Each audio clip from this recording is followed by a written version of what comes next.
we are going to begin with the lesson number 8 of your class 8 science, that is cells. So let's begin with this lesson. So here is the introduction part. Cells क्या होते हैं? The cell is the basic unit of life. एक basic unit है life की. Cell मिलके क्या बनाता है? A large area of cells will make a tissue. और बहुत सारे tissues मिलके क्या बनाता है? एक organ बनाते हैं. Microorganisms such as bacteria, yeast and amoeba exist as single cells. ये क्या होते हैं? बैक्टीरिया हो गया, ईस्ट हो गया, आपका अमीबा हो गया, इनमें सिंगल सेल्स होते हैं. By contrast, the adult human being is made up of 30 trillion cells. एक adult human beings में कितने होते हैं? 30 trillion cells होते हैं, which are mostly organized, a collective called tissues. Organized होता है, collectively क्या होता है वो? Tissues कहते हैं उन्हें. In this chapter, you will learn more about the theory, more about the cell theory, its discovery, types of cells, and structure of cells. You will also study the comparison between the human and animal cells. आप क्या पढ़ोगे? Comparison पढ़ोगे animal और human cell में. Now let's talk about discovery of cells. Cells की discovery कैसे हुई थी और किसने की थी? Robert Hooke, a scientist, was once studying the cork. क्या study करे थे? Cork study करे. That is part of bark of tree. When he observed the cork under microscope, he found out that it was formed of very tiny box-like structure, which was separated by the partition. वो किससे क्या होता है? उसमें tiny box-like structures होते हैं. जब microscope से स्टडी कर रहे थे और वो किससे सेपरेटेड है? पार्टीशन से. These boxes like structures were, जो boxes like structure थे क्या थे? They were none other than cells. वो खाली वो कुछ और नहीं थे, वो cells ही थे. However, the cells which Hooke observed were closed, actually dead cells. जो observe करे थे वो actually क्या थे? Dead cells थे.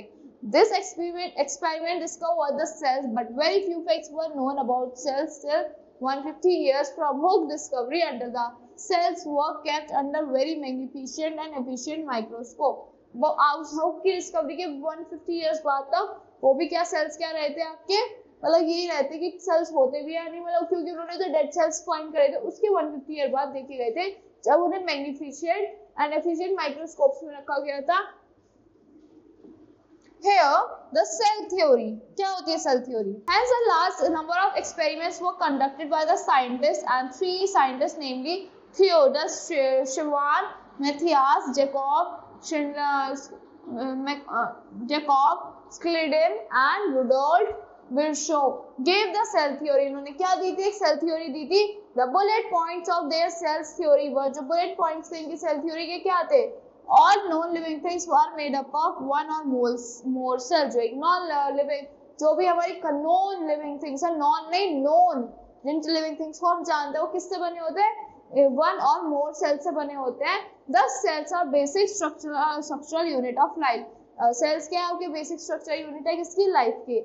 The significance of cell in the living organism resembles to that of bricks in the formation of a building. ऐसे example होती है, एक फॉर्मेशन होती है ना एक बिल्डिंग की, ऐसे. Cell is the fundamental structure and functional unit of all living organisms. Cell क्या एक fundamental structure है, functional unit है किसकी? सारे living organisms की. All living cells are formed from pre-existing cells by division. सारे living cells बनते हैं किससे?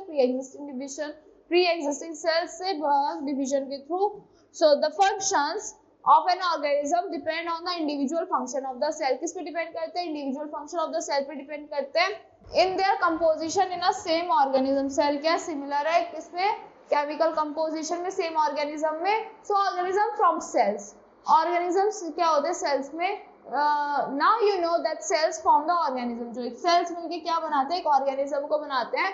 And you should know that the organism formed by the cells can be different shape, size and number of cells.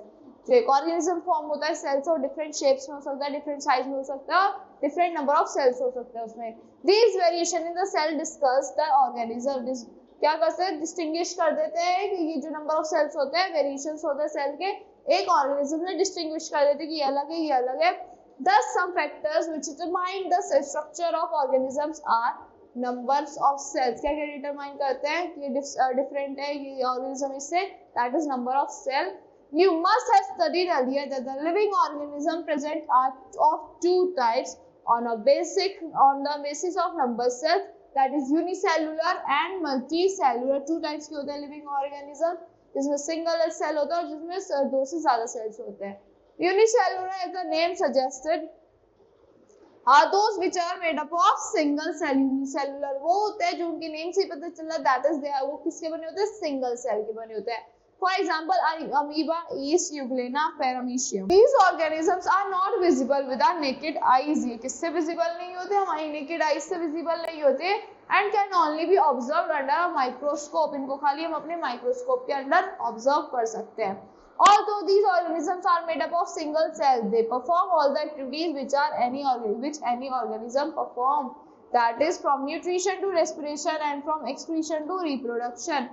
Nutrition से respiration तक आप perform करते हैं activities, और एक्सक्रीशन से रिप्रोडक्शन तक की एक्टिविटीज परफॉर्म करते हैं. On the other hand, multicellular organisms are those which are made up of more than one cell. Multicellular क्या होता है, जो एक से ज्यादा सेल से बने हुए होते हैं. The inception of this organism starts from the single cell during which egg is fertilised. कहां से स्टार्ट फॉर्म होते हैं, जहां से सिंगल सेल से स्टार्टिंग होती है उनकी, जब फिर एग आपका फर्टिलाइज हो जाता है. So then as the development of body occurs, eggs multiply and organisms develop. जैसे जैसे डेवलपमेंट होती है बॉडी के, eggs मल्टीप्लाई हो जाते हैं और ऑर्गेनिज्म डेवलप हो जाता है. The activities of multicellular are performed by specialized cells which form tissues and tissues forming organ. Tissue cells मिलके क्या फॉर्म करते हैं, tissues फॉर्म करते हैं. tissues मिलके क्या फॉर्म करते हैं, एक ऑर्गन फॉर्म करते हैं. The bigger organism will have a large number of cells than a small organism. जो एक बिगर ऑर्गेनिज्म होगा उसमें ज्यादा सेल्स होंगे as compare to a small organism. Here cell to organism hierarchy. Cells होते हैं, फिर टिश्यूज फॉर्म होते हैं, देन एक ऑर्गन बनता है, फिर ऑर्गन सिस्टम से क्या बनता है, सारे ऑर्गन सिस्टम मिलके एक ऑर्गेनिज्म को बनाते हैं. Now shape of cell. In multicellular organism, there are millions of cells present, which each set of cells performing some specified functions. Million of cells present है और each set of cells क्या बनाता है, specified functions बनाता है. These cells are of different shapes. ये जो cells होते हैं आपके different shapes के होते हैं, and thus perform different activity, और ये different activity भी perform करते हैं. For example, the nerve cell, which is about a meter long, transfers impulses for you and can send message from one nerve cell to other. वो क्या कर सकते हैं, मैसेज भी सेंड कर सकते हैं एक नर्व सेल से दूसरी नर्व सेल में. The spindle shaped cells help the muscles to contract and expand. जो spindle shaped cell होता है वो आपके मसल्स को हेल्प करते हैं क्या करने में, कॉन्ट्रैक्ट करने में और एक्सपेंड करने में. So the flat shaped outer layer of skin helps the body by forming a protective cover around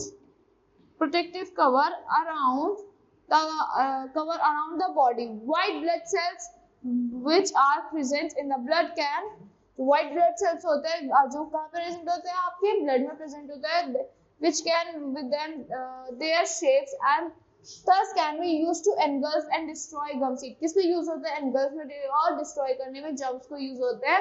Similarly, plant cells also vary in shape, located on the outer surface of stem. These thick cells provide strength to a plant. So similarly क्या होता है, plant cells भी के vary करता है shapes में, और जो जिस जगह पे वो located होते हैं, जैसे outer surface of the stem पे, these thick cells provide strength. क्या provide करते हैं, strength provide करते हैं किसको, एक plant को. While some cells are used to store the food, और कुछ cells किस में use होता है, store करने में food को use होता है. Some cells carry water along the leaves. कुछ cell क्या करते हैं, carry करते हैं water को अपनी leaves के साथ. Now let's talk about size of cell. The size of cell can vary as small as micrometer and as large as a few centimeter. कैसे vary करता है, एक small एक micrometer की तरह और इतना large हो सकता है few centimeters की तरह तक. The largest size cell known is 120 mm. जो largest size होता है cell का क्या होता है, 120 mm होता है, जो आज तक पता लगा है. Which is found in ostrich. वो किस में मिलता है, ostrich में ही मिलता है. On the other hand, the smallest cell is found in bacterium, which is 1 to 5 micrometer. 0.1 से 0.5 micrometers तक होता है, किसमें, बैक्टीरियम में मिलता है. Some people may wonder from above fact whether the size of cell depends on the size of body. वो इस फैक्ट में है कि size of the cell किस पे डिपेंड करता है, size of the body पे. The answer is no. The size of cell depends on the function it performs. किस पे डिपेंड करता है कि वो क्या फंक्शन परफॉर्म कर रहा है. For example, the nerve cell of human as well as rat will be a same size. जो nerve cell होता है एक human का और एक rat का, वो same size का होगा. Now, cell structure. Here's a facts file. Cell are of basically two types.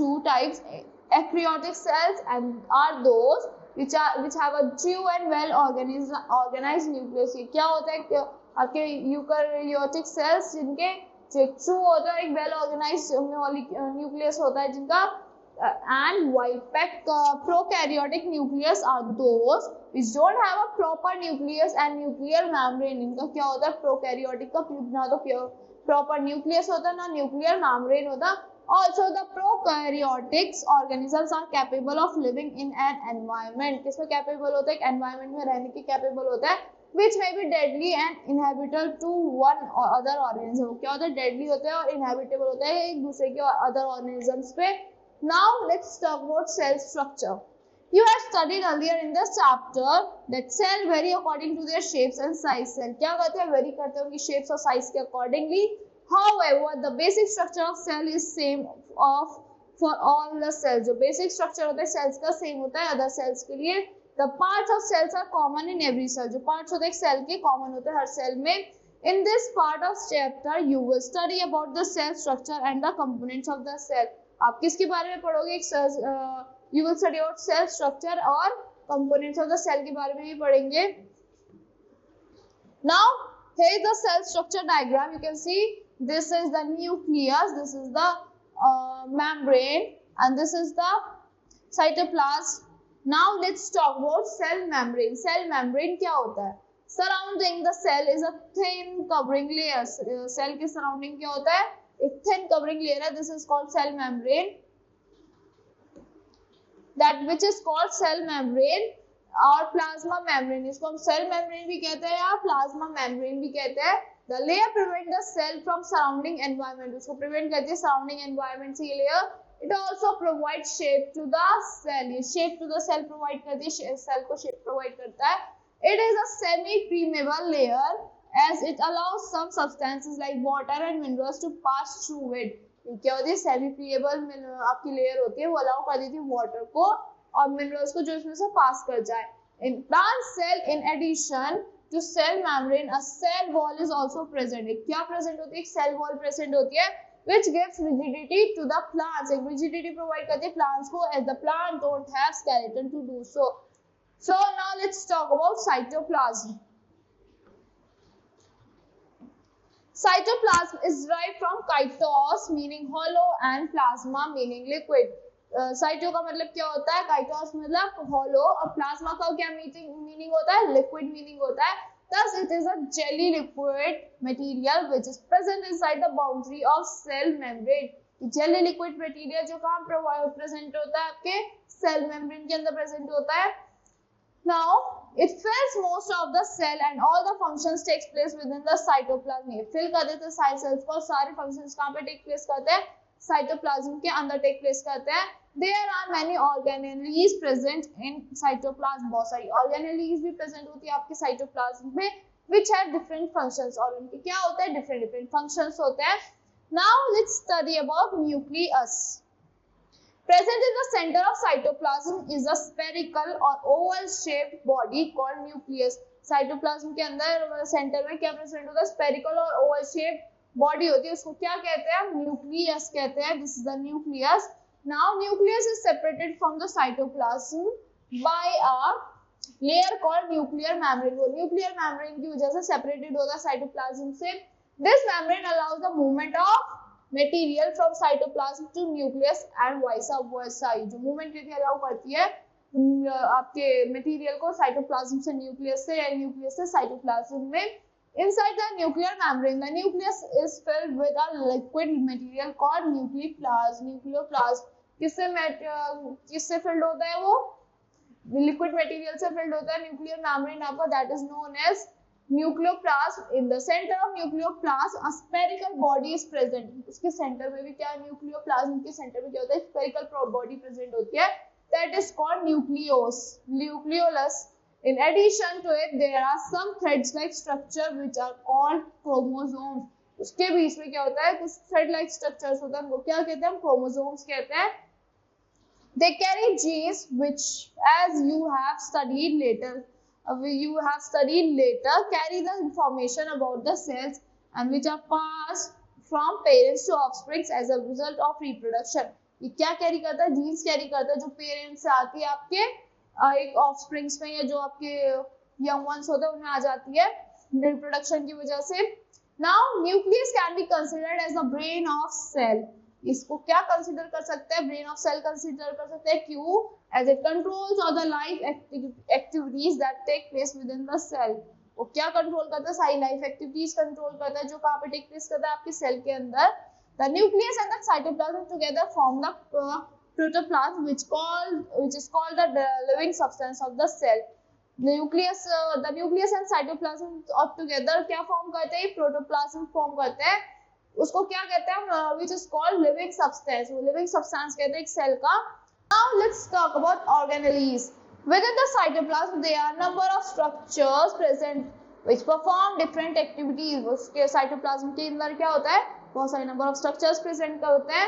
वो क्या परफॉर्म करते हैं, डिफरेंट एक्टिविटीज परफॉर्म करते हैं. Some are as follows. Now let's talk about mitochondria first. They are rod shaped organelles. ये क्या है, rod shaped organelles होती हैं which are also called power house of the cell. इनको क्या कहते हैं, पावर हाउस कहते हैं किसका, सेल का. क्यों? As they are oxidised food to provide energy to the cell. क्या होता है, ऑक्सीडाइज्ड फूड होता है तो क्या प्रोवाइड करता है, एनर्जी प्रोवाइड करता है सेल को. Now let's talk about plastids. These organelles are present in the cytoplasm of only plant cell. ये कहाँ पे प्रेजेंट होती है, साइटोप्लाज्म में प्रेजेंट होती है, किसके, प्लांट सेल के. There are three types of plastids, namely three types की plastids होती है, namely chromoplast, chloroplast and leucoplast. First chloroplast क्या होता है, is a green plastid which contains green pigment. ये क्या होता है, ग्रीन प्लास्टिड होती है, और प्लास्टिड होती है जो क्या कंटेन करती है, ग्रीन पिगमेंट होता है, that is known as chlorophyll. Chromoplast is non green plastid. Chromoplast क्या है, नॉन ग्रीन प्लास्टिड होती है which have provide colour to fruits and flowers. ये क्या करता है, कलर प्रोवाइड करता है अपने फ्रूट्स को और फ्लावर्स को. ल्यूकोप्लास्ट क्या है, it is colorless plastid which are present in the roots and tissues of plants. colorless plastid होती है, कहाँ present होती है, roots में और tissues में plants के. they store food. ये क्या करती है, store करके रखता है food को. now let's talk about vacuole. these sac-like structures are called storage organelles. आपके sac-like structures को क्या कहते हैं, storage organelles कहते हैं. they store food, water and waste material. store करते हैं food को, water को और waste material को. The plant vacuole stores large matter. ये जो plant vacuole होता है store करता है आपकी large matter को. Then animals and hence it is bigger. ये क्या होता है, bigger है. The fluid present in vacuole called cell sap है. जो fluid present होता है आपके vacuole में उसको क्या कहते हैं, cell sap कहते हैं. Hence क्या करता है, आपको maintaining the shape and structure of the cell. help करता है आपकी shape और structure maintain करने में एक cell के. Now centrosome. It is the smallest organelle. centrosome आपका smallest organelle है, कहाँ पे present होता है, आपके animal cell में present होता है. It is not bound by any membrane. इसके आसपास कोई membrane नहीं होता and helps to regulate the cell division. ये help करता है आपको cell division regulate करने में. Ribosomes and lysosomes क्या होता है, ribosomes are small circular structure which helps in protein synthesis. While lysosomes, which are generally found in animal cells, are called suicidal bags as they are capable to destroying the cell in which they are present. ये इनको क्या कहते हैं, हम lysosome को एक suicidal bags में present होते हैं कहते हैं. जैसे कि किस में कैपेबल होता है, डिस्ट्रॉय करने में सेल को जो वहां पे प्रेजेंट होता है.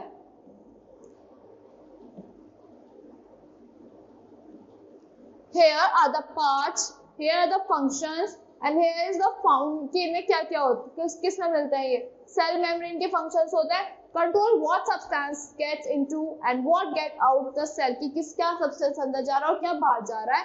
किस में मिलता है, ये प्लांट्स और एनिमल सेल्स में मिलता है. साइटोप्लाज्म जेली लाइक सब्सटेंस होता है, वेयर केमिकल रिएक्शन हैपन. यहाँ पे एक केमिकल रिएक्शन होता है इट फिल्स द सेल, ये फिल कर देता है सेल को।